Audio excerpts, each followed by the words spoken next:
नमस्कार, आप देख रहे हैं हिंदुस्तान न्यूज जंक्शन और मैं हूं आपके साथ अनीश मलिक। आज हम गुड़गांव में हैं और यहां पर आज इलेक्ट्रिक कार को चार्ज करने की मशीन का उद्घाटन हुआ है, जो हरियाणा प्रदेश अध्यक्ष मोहन लाल बडोली जी ने किया है। हालांकि शायद उनके पास टाइम की कमी थी, इसलिए शायद वो जो है जल्दबाजी में आए और चले गए। तो विकी बडोली जी से बातचीत करेंगे कि ये मशीन जो है क्यों लगाई गई है, क्या जरूरत पड़ गई, क्योंकि जो है अभी तो सीएनजी, पेट्रोल, डीजल बहुत सारी चीजों पर गाड़ियां चल रही है, तो इलेक्ट्रिक की क्या जरूरत पड़ गई? आप देख रहे होंगे कि पॉल्यूशन बहुत ज्यादा है हिंदुस्तान के अंदर। अब दिल्ली के अंदर पॉल्यूशन जो चरम सीमा पे है और पॉल्यूशन को रोकने का सिर्फ मात्र एक ही सहारा है कि आपको डीजल की गाड़ी और पेट्रोल की गाड़ियां बंद करनी होंगी और सीएनजी गाड़ियां कहीं तक भी सेफ नहीं है। आपका जो आने वाला फ्यूचर है वो इलेक्ट्रॉनिक है, ईवी पे ही डिपेंड है, क्योंकि पॉल्यूशन को रोकने का एक मात्र ईवी ही सहारा है और कोई सहारा है ही नहीं। पॉल्यूशन इतना ज्यादा है इस समय कि आप पर्यावरण को इतना गंदा हम ना शुद्ध ऑक्सीजन ले पा रहे हैं, तो लोगों को जो बीमारी का कारण है वो पॉल्यूशन ही है। पॉल्यूशन को खत्म सिर्फ और सिर्फ ईवी के द्वारा किया जा सकता है, इसलिए सरकार ने भी बढ़ चढ़ के कदम उठाए हैं ईवी को आगे लाने में। और डीजल की और पेट्रोल की गाड़ियां आप देखेंगे अगले साल सारी बंद कर दी जाएंगी और कुछ गाड़ियां कन्वर्ट भी कर दी जाएंगी। लेकिन जैसे आपने बोला है प्रदूषण बढ़ रहा है, आप भी राजनीति परिवार से आते हैं, हरियाणा पर ही इल्जाम लगता है प्रदूषण बढ़ाने का, वही किसान पराली जलाते हैं और दिल्ली वालों को परेशान करते हैं। नहीं, आपने देखा होगा पिछले कई सालों से जब से बीजेपी सरकार आई है ये बहुत कम हो गया है। पराली जलाना जो है किसानों द्वारा बहुत कम कर दिया गया है। पहले का अगर आप देखेंगे आंकड़ा बहुत ज्यादा था। अब इस समय ऐसा कुछ भी हरियाणा में नहीं करते, क्योंकि सरकार ने बड़े कदम उठाए हैं, जुर्माना लगाया है लोगों के ऊपर, किसानों को बड़ा सख्ताई से इसको रोका गया है और किसान भी बड़े सक्रिय हो गए इस बात को देखते हुए। पॉल्यूशन को रोकना है तो पराली को रोकना होगा जलाने से जो है। आप राजनीति परिवार से आते हैं, तो आगे राजनीति में जाने की कोशिश करेंगे, क्या सोच रहे हैं, आगे का प्लान क्या है? नहीं, अभी इस समय तो कोई प्लान नहीं है, क्योंकि इस समय ना तो इतना सामर्थ्य है और ना इतना विश्वास है। समाज की सेवा करने के लिए आपको बदकर्मठ से उतरना होगा समाज के लोगों के बीच में। तो अभी हमारे बड़े लगे हुए हैं, हम छोटे हैं अभी। जब वो समय आएगा तो आपको बता दिया जाएगा और उस समय जब बहुत जल्द मुझे लगता है कि देखते हुए सरकार की युवाओं को जो मौका मिल रहा है बहुत जल्द आने वाला है वो समय, तो समाज का अगर सेवा करने का मौका मिलता है तो जरूर हम करेंगे। प्लीज, बडोली परिवार ने जो है कम समय में बीजेपी में एक अच्छी पकड़ बना ली है, हरियाणा में भी एक मजबूती के साथ मोहन लाल बडोली जी नजर आए, लेकिन इल्जाम फिर भी वही लगता है ईवीएम का। कांग्रेस पार्टी भी लगातार निशाना साधती है कि बीजेपी ने जो है देश को बहुत पीछे कर दिया है। नहीं, आपने कहावत सुनी होगी कि अंगूर खट्टे हैं। ये कहावत का मतलब ये है कि जब आपको लोमड़ी को अंगूर बहुत ऊंचे लगते हैं तो वो कहते खट्टे हैं, क्योंकि कांग्रेस पार्टी कभी भी वहां तक नहीं पहुंच पाती उस आंकड़े तक जहां तक बीजेपी जाती है। और पहले से ये माइंड इनका फिक्स होता है कि जैसे ही बीजेपी जीत जाएगी तो इनको एक ही नारा है कि ईवीएम को हैक कर लिया गया, ईवीएम में खराबी है। ऐसा कुछ होता नहीं है।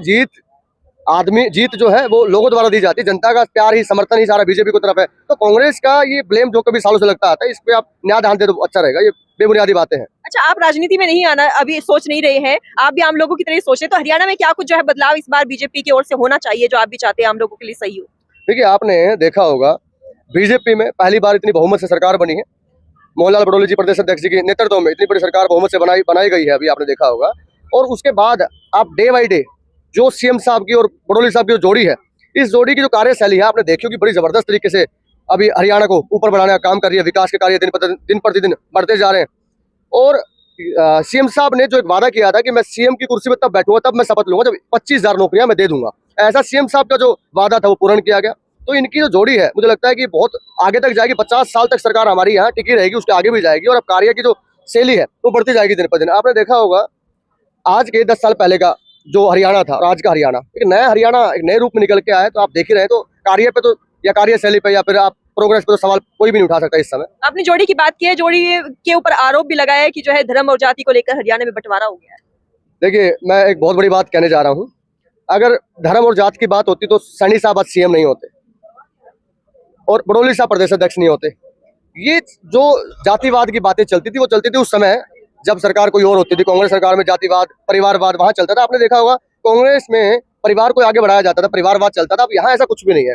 आपको एक विधायक को आप सीएम के रूप में देखते हैं, आप किसी भी पार्षद को आप एमएलए के रूप में देखते हैं, तो यहाँ ऐसा कुछ भी नहीं है। जो आपने देखा होगा पहले जो वो लगता था, जो पैसा पहुंचाता था, भ्रष्टाचार था। आज जो वो करता है जिसमें कैपेबिलिटी है, जो एजुकेशन में बहुत अच्छा है, मारती है। आपको धर्म जाति इनमें बांटने वाली सरकार बीजेपी नहीं है, वो कांग्रेस का काम था, वो खत्म हो चुकी है। अब वो जाति धर्म के नाम पे ना वोट मांगी जाती है और ना ही वैसा कार्य बीजेपी करती है। अच्छा, जब प्रदेश की बात अगर कर लेते हैं, जो ये है दिल्ली है, आपकी पड़ोसी है, हरियाणा और गुड़गांव की पड़ोसी है, यहाँ पे भी इलेक्शन होने वाले हैं, क्या लगता है वापसी होगी यहाँ पे बीजेपी की आपकी नजर में?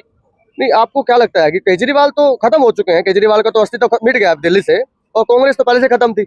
अब इस समय जो समय आने वाला है वो पूरे हिंदुस्तान के अंदर एक ही नारा है, सबका साथ सबका विकास। और बीजेपी बहुत जबरदस्त तरीके से इस समय आप देख रहे हैं प्रोग्रेस कर रही है, आगे बढ़ रही है। हरियाणा में देख लीजिए आप, या महाराष्ट्र में देख लीजिए आप, और आप दिल्ली में भी देख लेंगे बहुत जल्द, आपको दिल्ली का रिजल्ट दिखाई देगा। केजरीवाल जी खत्म हो चुके हैं, कांग्रेस पार्टी खत्म हो चुकी है, सिर्फ और सिर्फ बीजेपी ही एक ऐसी सरकार है जो हर जगह आपको दिखाई देगी। चलिए आज इस मशीन की एक बार और बात कर लेते हैं। ये मशीन लगाई है, क्या और भी जगह पर मशीन लगाई जाएगी और इसके जो है चार्जेस क्या कुछ होंगे, इसके बारे में भी आप जो है हमारे दर्शकों को बताइए। ये तो मैडम एक ट्रेलर है जो आप देख रहे हैं, ये शुरुआत है। हिंदुस्तान के अंदर आने वाले कुछ ही समय में 10,000 मशीनों का हमारा प्लान है। बहुत जल्दी 10,000 मशीन हम लगा चुके होंगे और इसकी जो कॉस्टिंग है वो पेट्रोल, डीजल और सीएनजी से बहुत कम है और बहुत कम समय में चार्ज कर पाती है। तो इसका प्लान जो है 2025 तक हम 10,000 मशीन लगा चुके होंगे, जो हिंदुस्तान में, पूरे हिंदुस्तान में आपको वीओन की मशीन जो है दिखाई देगी। तो हमने बात की है विकी बडोली जी से और तमाम तरह के सवालों के जवाब भी जाने हैं कि इस तरह की मशीनें जो है सीएनजी, पेट्रोल और डीजल से भी जो है सस्ती पड़ेगी। आम लोगों की जो जेब खर्ची है महंगाई के इस समय में, उस पर जो है कंट्रोल होगा और जो लोग इलेक्ट्रिक आगे चल के जो है इलेक्ट्रिक गाड़ियां खरीदेंगे उनके लिए बहुत सहूलियत वाली ये बात होगी। उनका टारगेट रखा था 5,000 सदस्य बनाने का चेयरमैनों का रखा था। इस प्रकार से एक टारगेट रखा था और हमारे जो सक्रिय सदस्य बनेंगे वो 50 सदस्य जो भी बनाएगा वो सक्रिय सदस्य बनेगा और जो सक्रिय सदस्य बनेगा उसी को पार्टी में कोई ना कोई जिम्मेवारी मिलेगी। सर दिल्ली के प्रदूषण के लिए किसानों को जिम्मेदार ठहराया जा रहा है, हरियाणा में क्या किसान के लिए कुछ ये किसानों को जिम्मेवार ठहराने का काम खाली कांग्रेस पार्टी के लोग और आम आदमी पार्टी के लोग करते हैं। हमारे देश का किसान बड़ा जागरूक किसान है, पर्यावरण प्रेमी है, वो कभी इस प्रकार के काम नहीं करता और किसानों के ऊपर इस प्रकार की राजनीति से कांग्रेस पार्टी ने, आम आदमी पार्टी ने बचना चाहिए। आज गुरुग्राम